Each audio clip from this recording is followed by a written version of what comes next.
Fintigilakaw ka kunnafoni som be no n'an ko ma ko juripa kalo olu be kunnafonidilaw ni ka olu wele walasa ka se ka an ka fintigilakaw ka lahalaya kunnafoni jɛlen ka o da kunnafonidilaw olu kulo kan o be se ka a challenge cogoya min na bitin kalo ta kɔni o kɛra bi tɛnɛndon na ni o bɛna novembre kalo tile 18 ma san 2024 aw ni an ka jɛ ni ka jiripa ɲɛma k'ale ka kunnafoniyaw ni ka olu lamɛn an ka fintigilakaw kun kan ko ale kan. Ani ɲanguma hali bi aw ka finitigilakaw ne ye forces armées maliennes u bɛ ka baara kɛ hali bi mun bɛ se ka jatigɛ wale mɔgɔw kɛlɛ cogo min na k'u bɔ an ka togodaw bɛɛ la an ka sigiyɔrɔw bɛɛ la kalo tɛmɛnen n'o ye octobre kalo ye an bɛ se k'a fɔ an ye se caman sɔrɔ jatigɛ wale mɔgɔw kan an ye ce caman sɔrɔ u kan ni mun ye parce que n'i y'a jateminɛ san o san samiya mana don gɛlɛya b'an kan ni mun ye parce que ji bɛ don yɔrɔw la parce que an ka bolimafɛnw u ka girin an tɛ se ka taama kosɛbɛ an b'a fɛ ka se yɔrɔ minnu na ka se yen mais jateminɛ kɛla k'a fɔ depuis san nɔgɔyala depuis ji bɛ ka jigin aw ka faamaw fana wulila k'u jɔ n'an y'a jateminɛ nin kalo tɛmɛnen nin na faamaw ye taama kɛ ka taa jatigɛ wale mɔgɔw nɔfɛ o 17 de kɛla donc ani u ye frappe aérienne minnu kɛ o bɛnna 44 ma mais jatigɛ wale mɔgɔw u ye sela ka aw ka finitigilakaw attaqué yɔrɔ 6 de la o 6 in fɛnɛ na 2 u y'u to yɔrɔ jan de la ka gɛlɛw fili ka na an ka kanw kan donc an b'a fɔ mun ma ko dugu jukɔrɔ mugu donc u y'o 6 de don mais o 6 fɛnɛ donnen o ma masiba kɛ kosɛbɛ parce que sisan an ka taamaw senfɛ an bɛ taama kɛ ni hakilisigi ye an bɛ taama kɛ dɔɔni mun bɛ se k'a kɛ fɔlɔ dugu jukɔrɔ mugu ni olu tun b'an sɔrɔ cogo min kana se k'an sɔrɔ o de y'a kɛ kalo tɛmɛnen in na an ka taama ni a ma se ka lasabati kosɛbɛ mais malgré tout ça aw ka finitigilakaw wulila ka taama kɛ u bɛ se ka taa jatigɛ wale mɔgɔ ninnu sɔrɔ yɔrɔ o yɔrɔ u bɛ se k'u kɛlɛ yɔrɔ o yɔrɔ u b'o boloda n'u ma se ka minnu kɛlɛ dugumana la i bɛ taa sɔrɔ sanfɛ kulun ou bien drone olu bɛ frappe kɛ donc n'i ye jateminɛ kɛ samiya kɔnɔna na u ye sebaya minnu sɔrɔ dɔɔni ka se ka attaque kɛ octobre kalo in na u ma se k'o sebaya sɔrɔ parce que faamaw ye wulikajɔ kɛ parce que jiw fɛnɛ jiginna parce que nɔrɔw tɛ yɔrɔ la an ka bolimafɛnw olu tɛ enfoncé cogo dɔ la kosɛbɛ donc n'i ye théâtre ta k'a lajɛ an b'a fɔ yɔrɔ min ma ko théâtre centre o i b'a ta Segu ka taa Mopti ka taa Bajangara ka taa Douanza ka taa Tombouctou olu région faralen de ɲɔgɔn kan olu de ye théâtre centre in ye n'i ye jateminɛ kɛ kalo tɛmɛnen in na taamaw de cayala yen kosɛbɛ parce que bɛɛ b'a dɔn k'a fɔ ko n'i ye zone office du Niger ta jatigɛ wale mɔgɔw b'a fɛ ka dankari kɛ sɛnɛkɛlaw ka balow la donc caman taama cayala yen yɔrɔ la kosɛbɛ k'a ta fo Tombouctou ka na fo Bankas ka na fo Douanza ka na fo Bajangara maraw la donc n'i ye jateminɛ k'o la an sela ka reconnaissance offensive mun kɛ yen a bɛ 10 ɲɔgɔnna bɔ o 10 kɔnɔna fɛnɛ na an ye jatigɛ wale mɔgɔw ka daganyɔrɔw caman k'o ci an y'u ka mobili caman minɛ an y'u ka moto caman minɛ an ye dankari fɛnɛ kɛ jatigɛ wale mɔgɔw caman fɛnɛ na donc n'i nana ka théâtre S ta théâtre S mun n'o ye Gao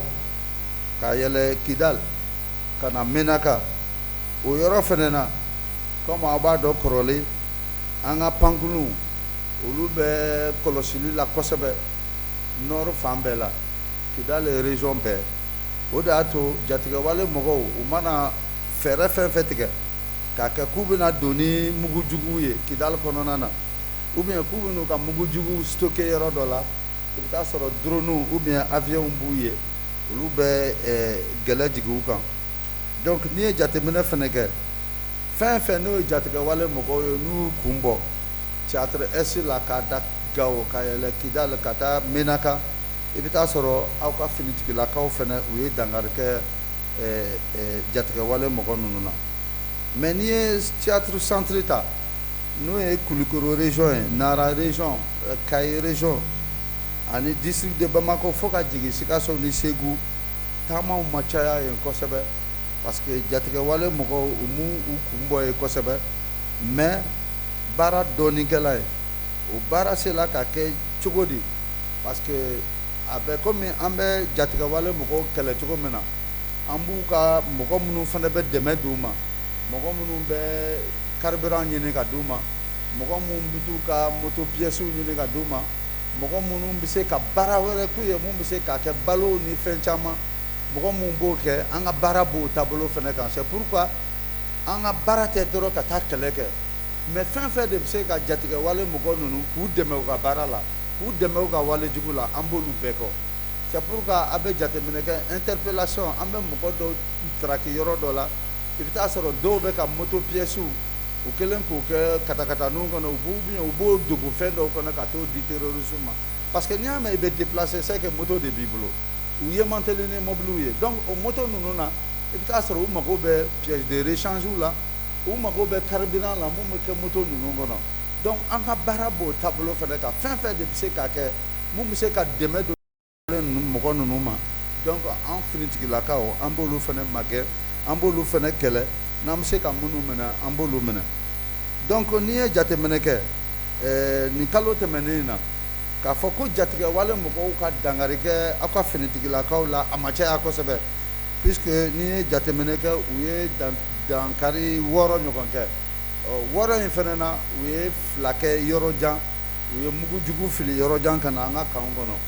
mais k'u bɛ attaque fɛnɛ kɛ a ma tɛmɛ attaque 4 kan et n'i y'a caman fɛnɛ jateminɛ u bɔ an to taama de la ka taa k'u bɛ garan d'an ɲɛ sira la donc a dɔw bɛ diya u la mais a dɔw fɛnɛ a bɛ na an ma ni masiba ye mais n'i y'a bɛɛ ta ka da ɲɔgɔn kɔrɔ i b'a sɔrɔ u mana embuscade kɛ cogo o cogo an fana bɛ dankari k'u la o ye fɛnba ye donc n'i ye kalo tɛmɛnen lajɛ fɛnɛ k'a fɔ dugu jukɔrɔ mugu u y'o 6 ɲɔgɔn de da bon a ka ca ni 6 ye mais anw ye minnu ye u kɛla 6 ye mais kelen kɔni o yɛrɛ ye dankari u yɛrɛ la parce que u y'a essayer ka taa mugu jugu bila u y'a don sa u yɛrɛ ka ɲɛgɛbɛw la mugu jugu in yɛrɛ sauté la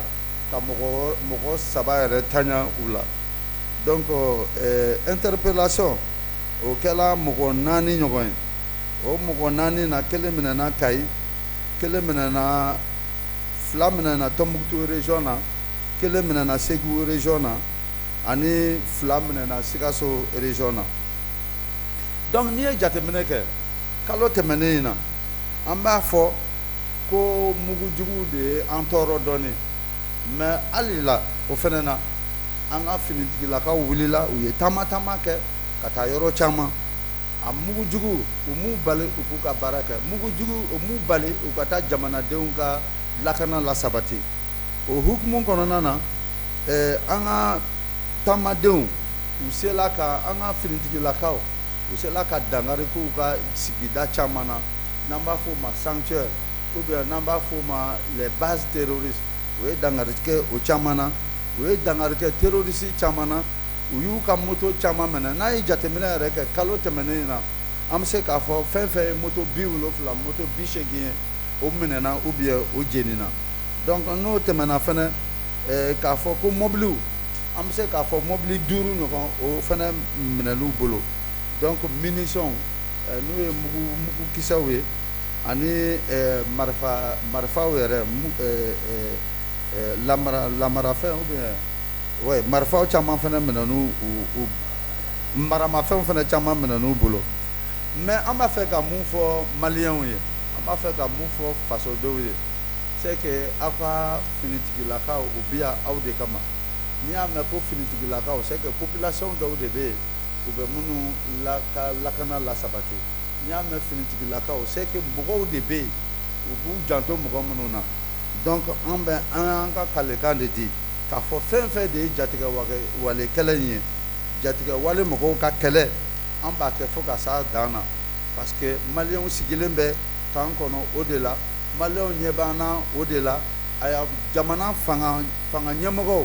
u ye danaya ta ka d'an kan o de la o danaya fana an b'a ɲini don o don k'o minɛn fa an b'a ɲini o danaya don o don k'o minɛn fa maliyɛndenw yɔrɔ aya mun de tun bɛ ne fɔlɔ k'a fɔ aw ɲɛna bi tɛnɛndon in na a ni ce a ka tulomajɔ la